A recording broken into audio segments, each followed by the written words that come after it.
과학센터 그 두 번째 이야기, 샌프란시스코 탐험관으로 익스플로라토리움입니다. 익스플로라토리움은 미국 샌프란시스코에 있는 탐험관을 말합니다. 1969년에 개관을 했습니다.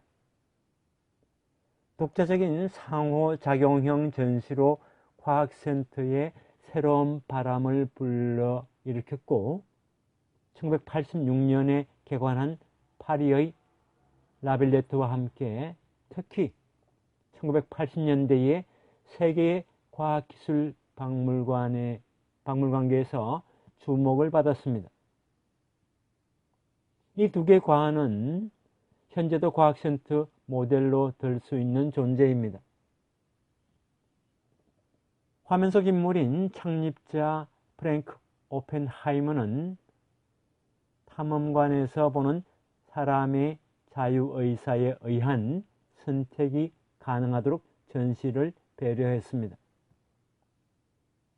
이것은 다른 박물관이나 과학센터에 없는 특징입니다.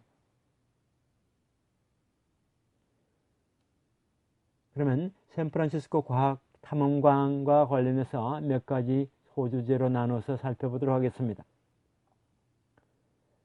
그 첫 번째로 오펜하이머의 생애와 탐험관의 연예계입니다. 프랭크 오펜하이머는 물리학자이고 뉴욕에서 태어났습니다. 형 로버트 오펜하이머와 함께 1945년에 맨해튼 계획에 참가해서 원자폭탄 개발과 실험에 종사했습니다.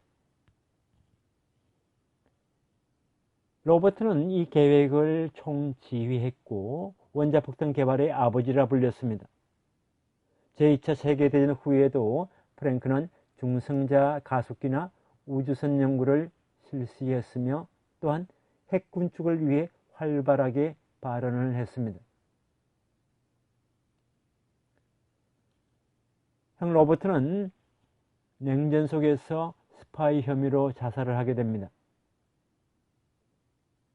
프랭크 오펜하이머도 1949년에 메카시 상원의원의 비미활동위원회로부터 공격을 받아 미네소타 대학을 그만두게 되었습니다.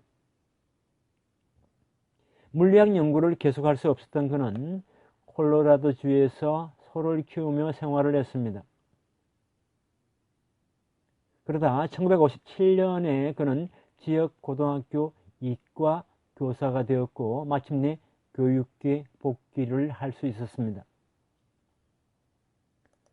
이곳에서 오펜하이머는 이과 교육에 열심이었고 이것이 탐험관의 토대가 되었습니다.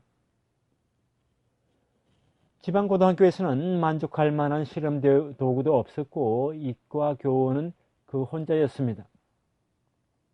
그곳에서 그는 학생들과 함께 부서진 자전거 부품 등을 모아서 여러 가지 교재 실험 장치를 고안해냈습니다.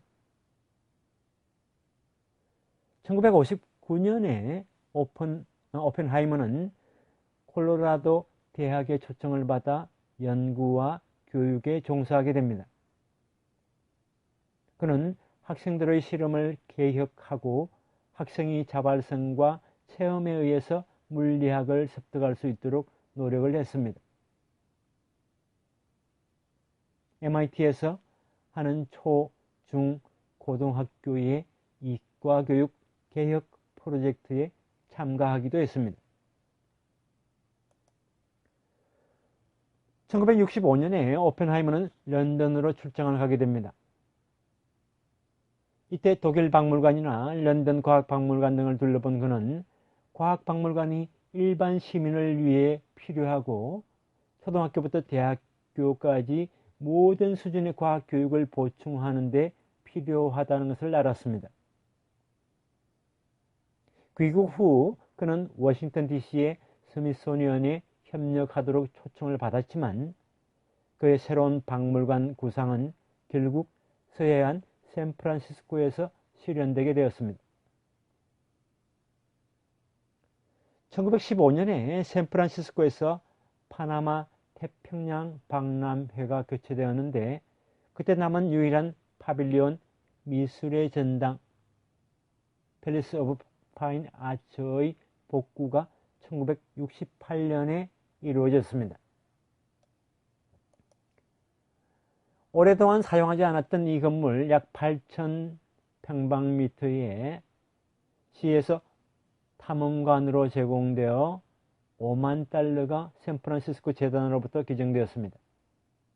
그래서 1969년에 탐험관은 개관을 했습니다. 탐험관은 그렇게 유명하지 않았지만 점차 알려지게 되었습니다. 1972년 방문객 수는 40만 명이 넘었습니다. 오펜하이머는 학생들과 함께 전시를 기획, 설계, 수제작했고 장치의 조정 등에서도 몸소 참가했습니다. 1972년 무렵에는 전시 수는 250개나 되었습니다. 하나의 전시에 드는 비용은 1972년 당시 $800에서 $1,000 정도였습니다. 레이저처럼 관람객이 조작할 수 없는 전시에는 해설사가 동반되기도 했습니다. 그들은 고등학생, 대학생이었고 그 약 절반이 소수 집단 사람들이었습니다.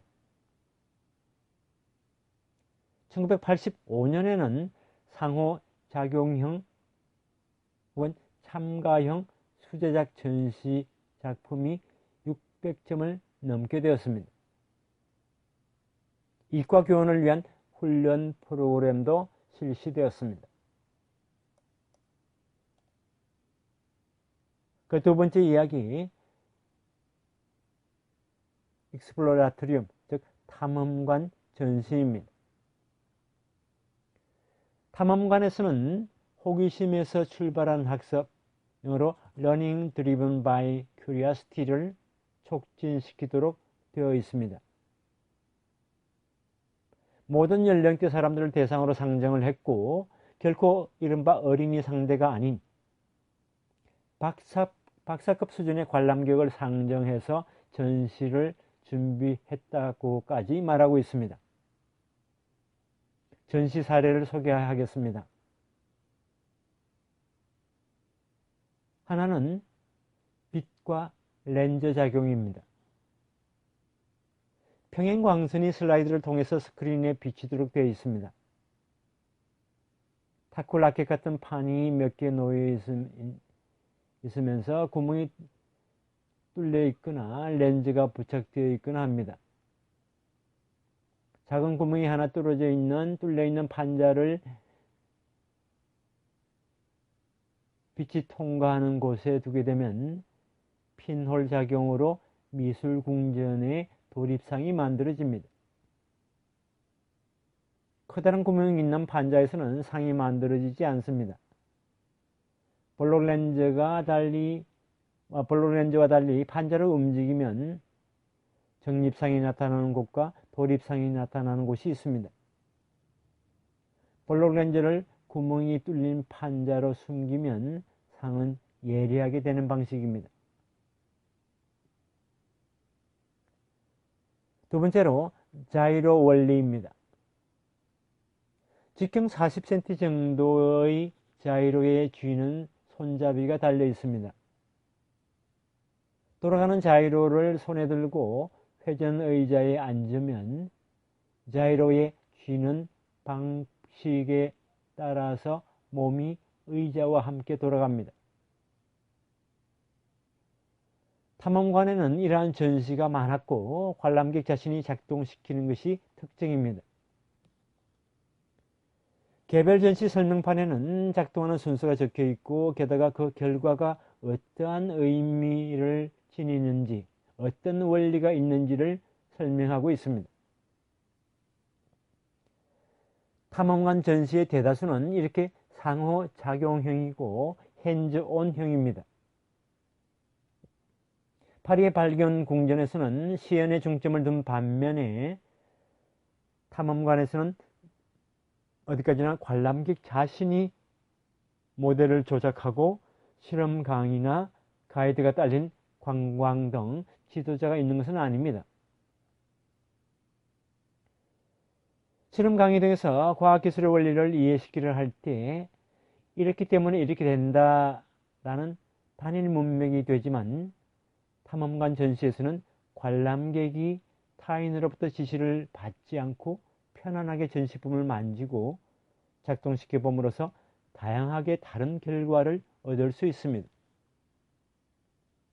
그렇게 함으로써 관람객의 기쁨과 과학에 대한 깊은 흥미를 끌어낼 수 있습니다. 탐험관 건물에 들어가면 그곳은 주차장풍에 어두침침한 거대 공간이 있고 아름답기는커녕 난잡하고 일종의 희귀한 인상을 받습니다. 화면 속 그림을 참조해 주시기 바랍니다. 칸막이가 거의 없고 벽면이 매우 적은 것도 박물관으로서는 이례적입니다. 넓은 바닥에 전시되어 있는 것은 축제 때의 유원지, 박람회장, 동물원, 규모가 큰 체육관을 닮았고 전시를 수용하기 위한 가설 임시 설비처럼 보입니다.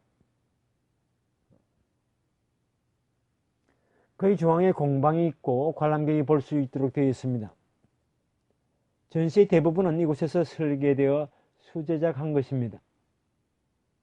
탐험관의 전시물은 작품이라 할 수 있습니다. 이곳에서는 완성된 전시뿐 아니라 전시를 수제작하는 과정도 중요하고 전시 제작과 관람객의 핸즈온 플레이에 괴리가 발생하지 않도록 노력을 하고 있습니다. 생활 속 폐품을 모아서 훌륭한 실험 모델이 완성되는 과정을 보거나 젊은 스태프들이 활발하게 움직이고 있는 것을 보게 되면 소년, 소녀들은 탐험관의 친근감을 느낄 것입니다. 이것은 탐험관의 중요한 특징이고 학교의 이과 교실과 닮은 면이 있습니다. 탐험관에서는 완성된 규범을 보여주기보다 건축 공간, 전시를 비롯하여 모든 것이 제작 과정이라는 느낌이 들게 합니다. 관람객은 과학도 아직 제작 과정이라 생각할 것입니다. 젊은 관람객은 자신도 탐험관 전시 제작에 참가하고 싶은 마음이 생기게 되고 미래에는 진행적인 과학 연구에 참가하고 싶다고 생각할 것입니다. 그러한 참가가 가능하다는 분위기가 이곳에는 있습니다. 탐험관은 항상 젊고 미완성이며 이러한 점에서 다른 곳과 차별됩니다. 탐험관 관계자는 탐험관은 면밀하게 계산된 카오스라고 말합니다. 또 탐험관에서 사람들이 무엇을 발견하느냐 하면 무엇보다도 자기 자신을 발견한다고 말합니다. 둘 다 함축적인 의미가 있는 말이고 기존의 과학기술박물관 상식과는 매우 이질적인 면이 있습니다. 오펜하이머는 과학예술에도 정평이 나야 있습니다. 과학센터와 예술의 융합을 주장했던 것입니다. 탐험관에서 시간이 관계되는 전시가 많은 것도 이 주장과 관계가 있을 것입니다. 전시 디자인, 제작에는 아티스트가 참가하고 몇 개의 전시를 아티스트가 설계하기도 했습니다. 전시는 대략 다음 12가지 주제로 이루어져 있습니다. 동물의 행동, 색, 전식, 열과 온도, 언어, 빛, 움직임, 패턴, 소리와 시각, 촉각, 시각, 파고와 공진, 천체를 통한 인간의 감각, 지각, 특히 시각, 착시와 관련한 것이 많습니다. 이것은 탐험관 초기부터의 특색이고 탐험관 성공의 원천이기도 합니다. 화면 속 그림은 그러한 사례입니다. 화학 관련 모델은 적습니다. 동식물을 사육, 재배하고 있는 전시도 있습니다. 과학의 역사를 다루는 전시는 없습니다. 미국에서는 이과교원의 과학 지식이 충분하지 않은 경우가 많기 때문에 탐험관은 이과교원의 교육에도 힘을 쏟고 있습니다. 수제 전시 모델에 대해서는 익스플로라토리움 쿡북이라는 일러스트가 들어간 책이 최근 발행되었습니다. 화면 속 그림을 참조해 주시기 바랍니다.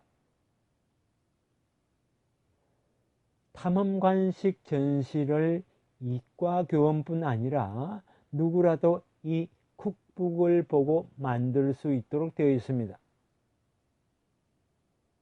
과학에 참가하고픈 청소년에게 있어서 좋은 가이드북이 됩니다. 최근 이러한 모델 제작 도서는 앞에서 말씀드린 독일 박물관에서도 출판되고 있습니다. 이 탐험관의 입장료는 초기에는 무료였지만 1989년에는 성인 $5, 어린이 $1였습니다.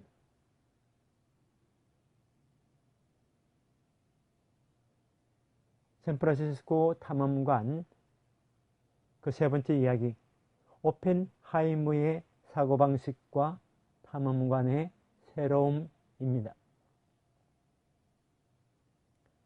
탐험관의 장점은 창립자 오펜하이머의 정신에 유래합니다. 그의 말은 박물관의 기능이나 박물관이 할 수 있는 역할에 대해서 시사하는 바가 많기 때문에 조금 길지만 간추려서 소개하겠습니다. 과학이 목적으로 삼는 것 중 하나는 생물, 무생물 상관없이 우리들 주변에서 생기고 있는 모든 것을 발견해서 이해하고 통일하는 것입니다. 과학에서 어떤 것을 이해하는 방법은 과학 이외에서 무언가를 이해하는 방법과 공통되는 부분이 많습니다. 사회과학이 자연과학보다 뒤처진 것은 사회과학의 대상이 물리학 등의 대상보다 훨씬 복잡하기 때문이지만은 다른 하나는 물리학이 이룰 수 있는 가능성에 대해서 사회과학 측에서 커다란 엄청난 오해가 있기 때문입니다. 박물관은 학교 교육보다도 넓은 시야를 가질 수 있습니다. 그렇기 때문에 그것은 학술적 주제를 다루는 데서 적합합니다. 박물관은 학급과 달리 시간 배정에 구속받는 경우는 없습니다. 그러한 만큼 박물관은 폭넓은 연령층, 많은 사람들을 대상으로 한 생애 교육의 장소가 되고 있습니다. 과학우리는 가끔 사이트싱잉, 즉 관광과 같은 것입니다. 고에너지 물리에서 기포상자의 분석은 그러한 사례입니다. 사이트싱을 위해서는 사이트가 보이도록 하는 편의가 필요합니다. 익스플로라토리움은 이 편의를 제공합니다. 익스플로라토리움의 경험은 사이트싱입니다. 최고의 사이트싱은 탐험이고 무엇을 조사하고 어디로 갈 것인지 자유가 있습니다. 만져보거나 느껴보거나 냄새를 맡거나 움직이거나 하면 할수록 사이트시잉은 깊은 만족감을 가져다 줍니다. 박물관에서 사람들은 전시에서 복수의 게다가 다양한 종류의 사례를 자신이 선택해서 보고 무언가를 이해하며 깊은 만족감을 느끼게 됩니다. 그런데 실제로는 많은 박물관에서는 이 가능성을 살리지 못하고 대표적인 단일 사례를 제시하기만 합니다. 관람객은 전시를 볼 때 스스로의 의사결정을 하고 싶어 합니다. 실제 대부분의 박물관은 관람객에게 단일 스토리를 제시하지만 그것은 관람객에게 있어서 심리적인 압박이 됩니다. 미술관마저도 실제로는 관람객에게 스스로 의사결정을 하지 못하도록 하는 경우가 많습니다. 박물관에서 관람객이 무언가를 배우게 하려면 보다 편안한 분위기 조성이 필요합니다. 사람들이 자신을 둘러싼 세계를 이해했다고 느끼거나 혹은 이해할 수 있다고 확신한 경우, 그리고 그러한 경우에만 사람들은 자신들의 결정과 행동에 의해 세계를 바꿀 수 있다고 생각하기 때문입니다. 이러한 확신이 없이는 사람들은 주변의 사건이나 힘에 휘둘린다고 느끼게 됩니다. 익스플로라토리움은 많은 사람이 이 확신을 형성하고 또 새롭게 하는 것을 돕습니다. 익스플로라토리움은 특히 젊은이의 이해하고자 하는 욕구를 신장시킵니다.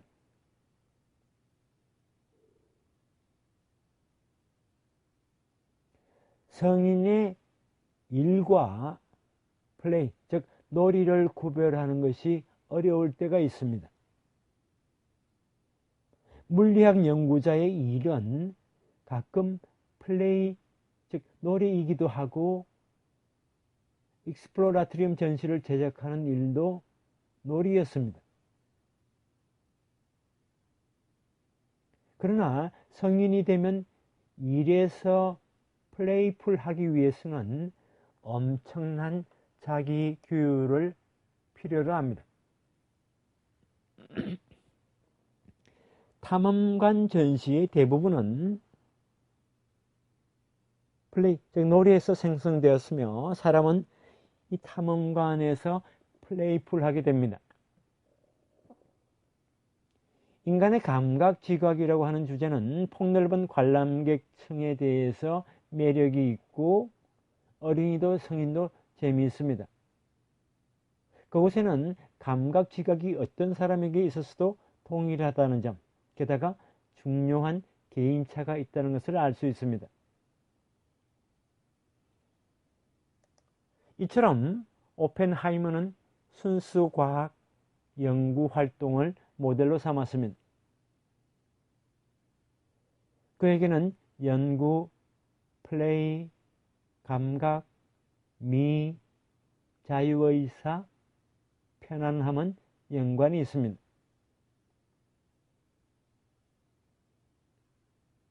익스플로라토리움의 근본은 관람객, 즉 시민이 스스로 의사결정하는 기회를 보장하는 것입니다. 플레이도 관람객이 자기 의사결정하는 기회이고 수제작 전시는 전시자와 관람객이 상호 의사결정을 존중하는 매개입니다. 그러한 만큼 오펜하이머가 말하는 플레이는 유원지나 원더랜드의 플레이와는 다릅니다. 상업 오락시설에서는 플레이란 시설이 설정된 대로 관람객이 하는 것입니다. 기존의 과학기술 박물관의 경우는 전형적인 사례를 제시해서 규범을 보여주기 때문에 관람객은 박물관이 설정한 대로 배우고 이해해야 합니다. 탐험관에서는 상업 오락시설, 기존의 과학기술박물관과 달리 다양한 문맥을 가능하게 하고 관람객의 의사결정 자유도를 확보하고 있습니다. 이것이 탐험관의 최대 특징입니다. 박물관은 정통성을 보여주는 곳입니다. 단일 규범을 부정하는 탐험관은 박물관으로서는 매우 드문 존재입니다. 오펜하이머는 자유로움과 함께 관람객의 편안함을 중시했습니다. 시카고 과학산업박물관의 연구에 의하면 관람객은 편안하면서 설명하는 사람이 없을 때, 즉 영어로 relaxed and unescorted 할 때 가장 잘 정보를 흡수한다고 합니다.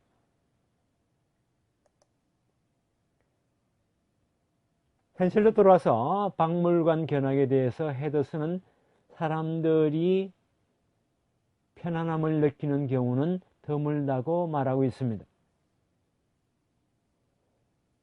과학센터 안에서도 자본주의 진열장인 시카고 과학산업박물관과 익스플로라토리움과는 대극처럼 보입니다. 그 양자가 닮았다는 것을 말하고 있는 것은 흥미롭습니다. 비실용성도 탐험관의 특징입니다. 탐험관에는 과학자를 인적 자원으로서 다루고 그 수를 늘리려는 자세는 없습니다.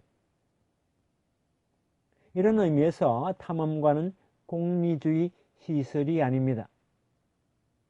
유틸리테리언 인스티튜트가 아니라는 것입니다. 인스티튜트입니다.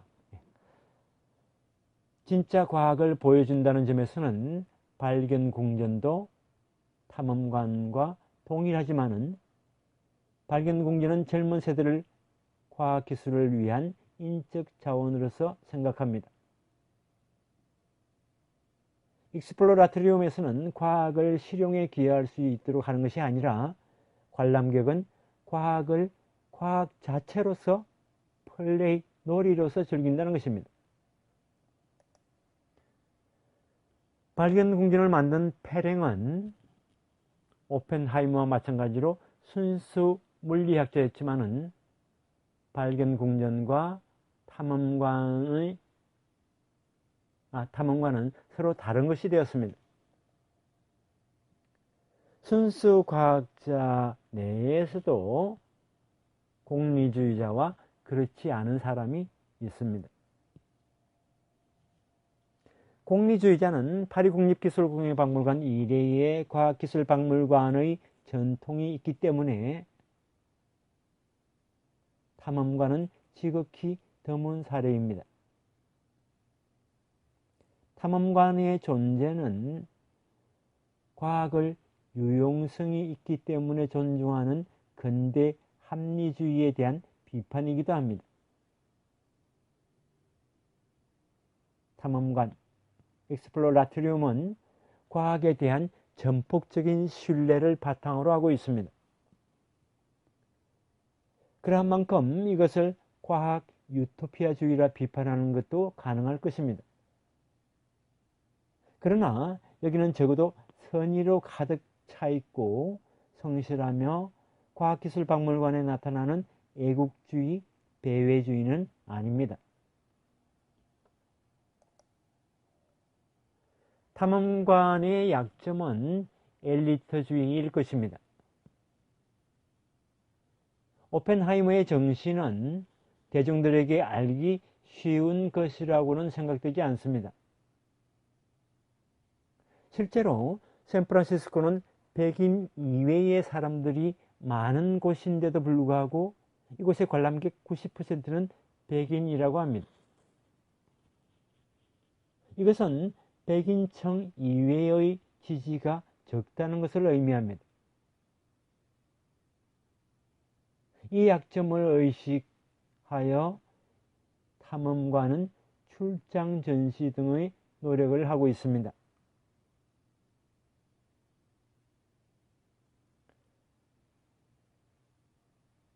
샌프란시스코 탐험관 그 네 번째 이야기, 탐험관의 영향입니다.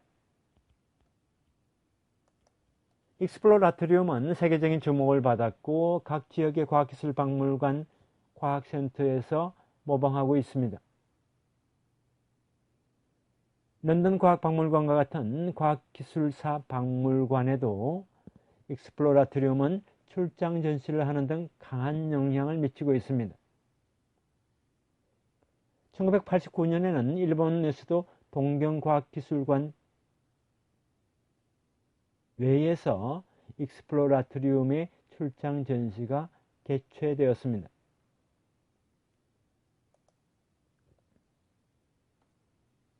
이러한 익스플로라토리움풍 전시는 관람객의 자유를 신조로 하는 오펜하이머의 정신을 계승하고 있는지 어떤지는 상당히 의문이 듭니다.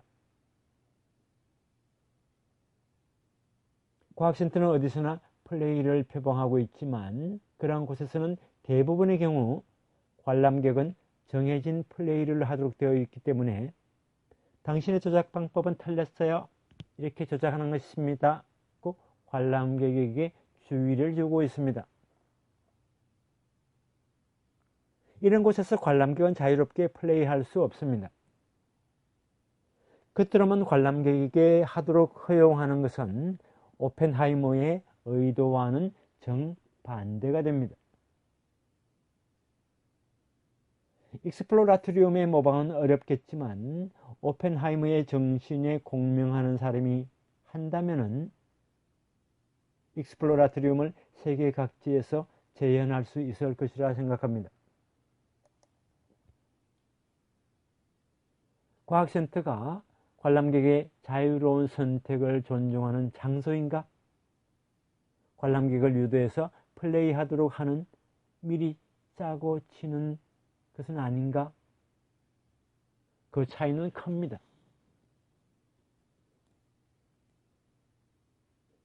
현실적으로는 쉽게 후자로 기울기 쉽습니다.